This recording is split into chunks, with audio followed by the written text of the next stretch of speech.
Welcome to the first official episode of MoEdTalk.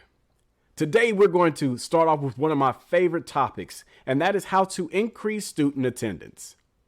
Well, now you're already probably piqued in interest and going, okay, what are you going to say that nobody else has said out there?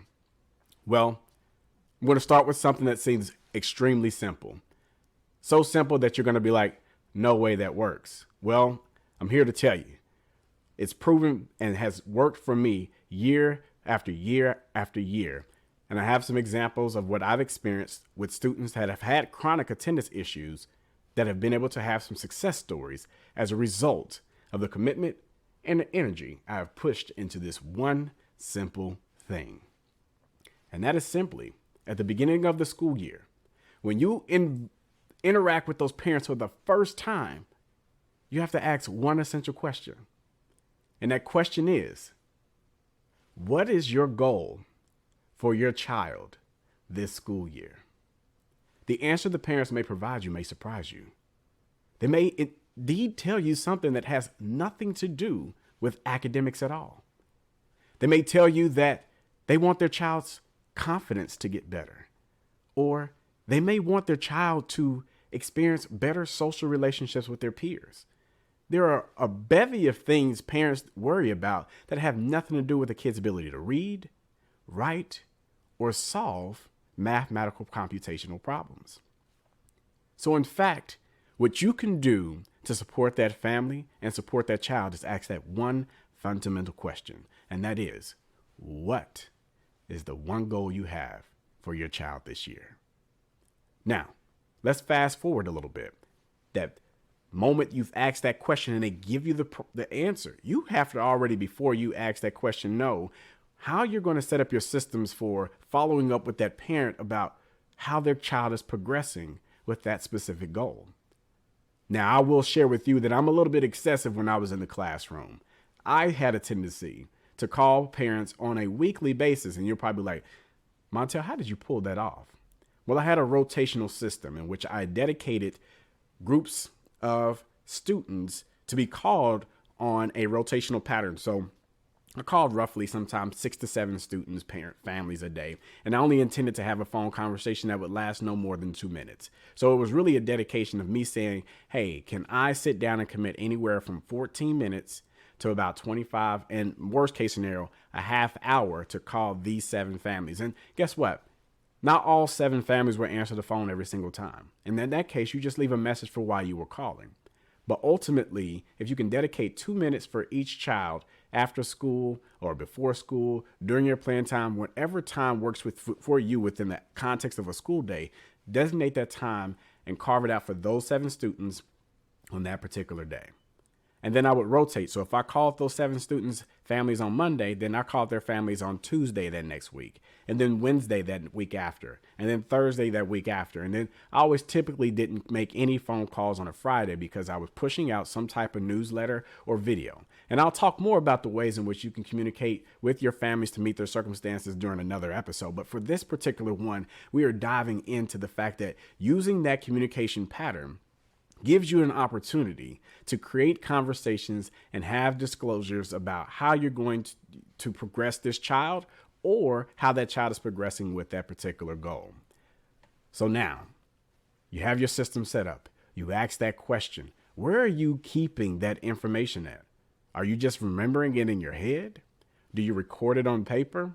Do you let it live somewhere electronically so that you can reference to?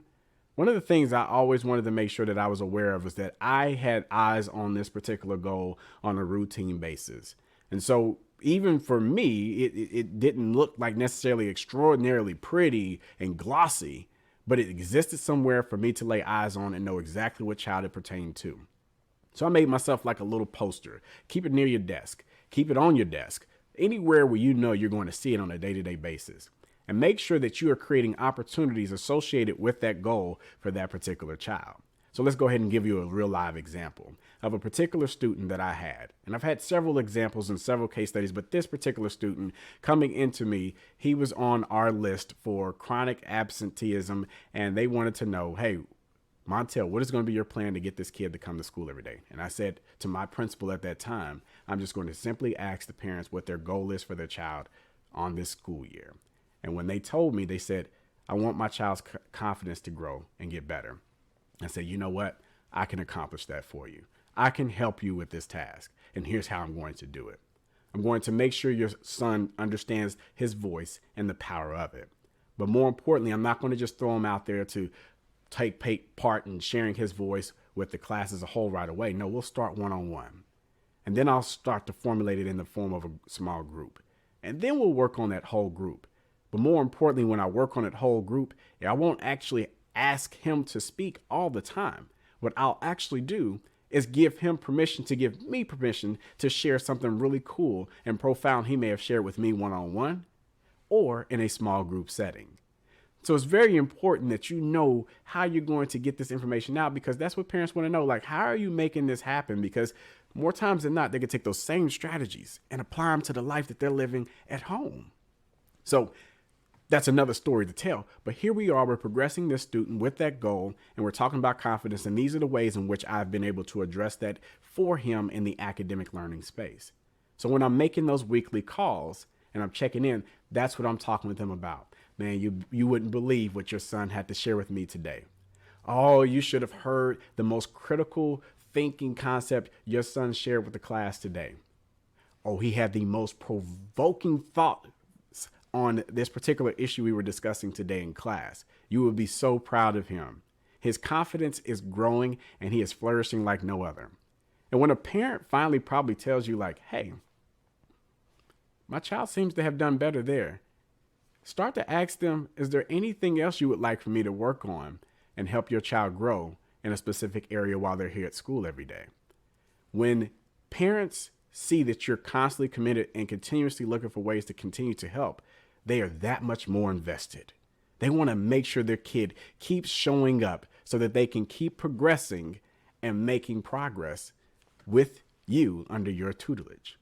Now, the one thing about this particular student is that there was a health concern that oftentimes used to keep him from coming to school. And so at that point, because I was working so adamantly on that issue of confidence, the parents developed a sense of trust with me, in which they were able to openly tell me, Mr. Evans, I'm really worried about my child and his breathing on days where the air quality is in the red. His asthma will flare up, and more times than not, I just prefer to keep him at home. And I said, well, hey, there's alternatives we have here at school that I can make sure he's taken care of on those red alert days. And I said, you know what, to make this better for you and make the communication easier, I don't recommend all of you do this, but the relationship I had established with this family up to this point was that you can have my personal number and you can shoot me a text message anytime the air quality is not what you would like. Now, of course, there are really great applications out there and communication devices that schools are using like Seesaw, Class Dojo, Google Classroom, which you can actually use as a communication pattern for yourself. You don't have to use the personal phone number like I did, but when I was doing that time period of my educational journey and teaching, a lot of those apps were just now coming out and people were still getting acclimated to it. And the cell phone was something that was everybody had and was still getting comfortable with and everything like that. So that closure, that closeness of me providing a personal number really gave those parents even more comfort to say, okay, well, I'm trusting you.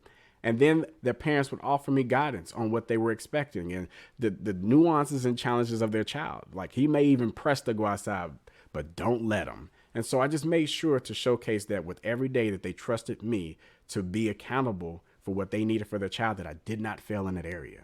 So it's very important that if you want those things to keep rolling well for you, you have to make sure you make good on your commitments that you make to the families. All right, so let's fast forward this a little bit. He's attending school. He's there at a high, big time rate. Days he typically would have been kept home from school. He's at school. My principal comes and says, Montel, how are you? I mean, I know I asked you what you were going to do, and you just simply said that we were going to start with a goal. How are you making this happen? I said, well, we always talk about how relationships matter, but I made sure he understood that with this year, he was going to grow at a rate in which he had never grown as long as he did one simple thing: show up and do every single thing that I ask. Seems like a very simple thing to do, but when kids are bought in on your compassion, your energy, your enthusiasm, they are willing to go above and beyond and push themselves to new heights they never even thought was possible. But that's the sale. That's the pitch. That's what you have to convince them is possible. But as you continue to work along and get those kids moving in the right direction, you have to make sure you are checking in with those family members and keeping them involved and plugged in on those unique situations that are happening week to week. Now, you're probably looking to say, you know what, man, you're insane. I don't know how you were able to keep that up on a week-to-week basis. Well, I always told parents that you were going to hear from me at least in one of three ways. And like I said, we'll dig into this a little bit later on another episode, but you will hear from me by phone, through email, or via my newsletter that I push out on a weekly basis. If you don't hear from me in one of those three ways on a weekly basis, then I'm not doing my job. And you make sure the next time you talk to me that you make it very clear that you hadn't heard from me in any of the three mediums in which I told you I would communicate to you. And parents loved having that authority. They loved having the ability to say, hey, Mr. Evans, I needed to let you know. And know that I was never going to take offense of it, because my number one job was to make sure that I grew their child for the wholeness of who they were, not just academically. And so that's what every child experienced in my classroom. When I'm giving you this example of this one particular young man, everybody got that. Every parent had that experience. So everyone felt connected, included. Now, did everybody have my personal phone number? No. But there were several groups of families that did have my personal phone number because of special circumstances in which we were trying to make drastic gains with their child in a way that we knew was possible if we all worked together and stayed committed. So here we are. Child is attending. Attendance is increasing. My principal wants to know the magic. I've shared the magic, and I'm keeping these things going towards the point where this kid is no longer on anybody's attendance radar watch because his attendance was well above 93%. Now, I will say, when he came to me, his attendance was in the chronic phase. And you all know that to be chronically absent is anything that's pretty much under 80%, right? And when I say he was under 80%, he was in the 70% for some years. Some years were in the high 50s. But the year he was with me, his attendance was over 93%. Now, that was purely based off of connections, aligning with goals what the family had for their child, and making sure I communicated effectively with them what I was doing, how things were going, and what my next steps were going to be to keep things moving along, and then identifying new targets when we've achieved the major target, which was their initial goal on the year. So now you're probably wanting to talk about all those issues and all those problems that come up that are barriers from you building that relationship. And so the first one I'm going to talk about is, what if the parent doesn't provide you a goal? Teachers, sometimes we tap out way too early in the year. Sometimes if we don't get the information we need within the first 2 weeks of school, we're very much, oh, well, I guess I'll never try. You have got to utilize your resources. You've got to be willing to go above and beyond. When is the last time you sent something through the mail? Yes, that's right. The mail. I know we get caught up in phone calls and emails and all these electronic things, but when is the last time, seriously, you sent something through the mail? But more importantly, there's so many things you can send by way of the child. Put it in their backpack and say, please give this to your parent. And then ask them to fill out something that is so easy and simple for them to do that gives you some type of feedback, that it takes all the cumbersome stuff out of the way for them that might be piling up in their world. They got so much going on, but they don't need one more extra thing to do with like a laundry list of 10 to 15 things. Just give them one thing at a time. And that goal could be just something to simply write down on paper and give it back to me. So have a plan in place for how you're going to get that if you're not able to talk to them by phone, if they're not coming into the building for Meet the Teacher Night. Really go above and beyond and figure those things out. I'm not above going out to the house and knocking on the door. Now, for some of you, that may be out of your comfort zone, but I wanted my families to know that I am becoming a part of their family, because truly I am an extension of them. While I'm at school, I'm an extension of their values at home. They're in my classroom. And so it's very important that they knew what my values were in the classroom were as well. Another episode topic for you later on.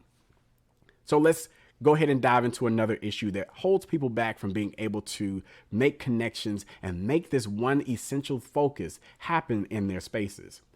Parents don't respond or answer communication from you in a timely manner. And so, yeah, you've sent that paper home. You've given those things. You've tried to make those things easy. How many of you tap out after the first 3-4 weeks of school? You have to apply yourself and keep trying. And then sometimes see if you can't throw another adult at them. Ask your principal what they're available to do. If you have some type of social worker in your building, what can they do to help and support? Counselor, what can they do to help and support? Hey, kids get sick at school. If the nurse gets through because the kid needs to get picked up, those are all your golden opportunities in which you can try to put yourself in front of that parent to increase in communication. So you always have to make sure you're taking advantage of every opportunity that it provides itself in front of you. Some of you may not just have thought about the wide range of things that can happen within the school day, but there are so many things that can happen leading up before parent-teacher conferences where they may or may not show up for that. But I am a firm believer, whether or not they show up for parent-teacher conferences is all about whether or not you gave up or you stayed committed to getting their attention and communicating with them in the first place. Because I can almost assure you, if you gave up within the first 2-3 weeks of school and then parent-teacher conferences comes, they're probably not going to show up for that either. You want them there, you want them invested, and you want to show them that you care. Don't quit. Stay committed, be all in, and making sure and helping them understand that this matters to you. And the beauty of it as a classroom teacher is that you only have to do this from anywhere from 16 to 21, 25 children. And for some of you out there, you'll probably have 29, 30 plus kids in the classroom. And if that's you, I know that makes things even more challenging, but it's not like you're having to do this for 100, 200 kids and stuff like that for some of the other spaces in the building of people that are working with kids. You have just your kids to focus on. And if you do your part, you may never know how that helps a teacher in your building that has a sibling of that child. Knowing that they have a connection and have established communication and trust with you opens the door for that other teacher. So you all have to stay locked in, committed to the purpose, and trying to make sure you find a way to get tapped in. Do not give up. I plead to you. Do not give up. Keep staying with it. And even if you get to the end of the year, you want to be able to have a good record of showing everything you did that you just did not give up. Don't allow barriers to exist for you making that connection, because if you're willing to allow those barriers to exist, you will allow those barriers to exist for the child in other ways that you aren't fully aware of.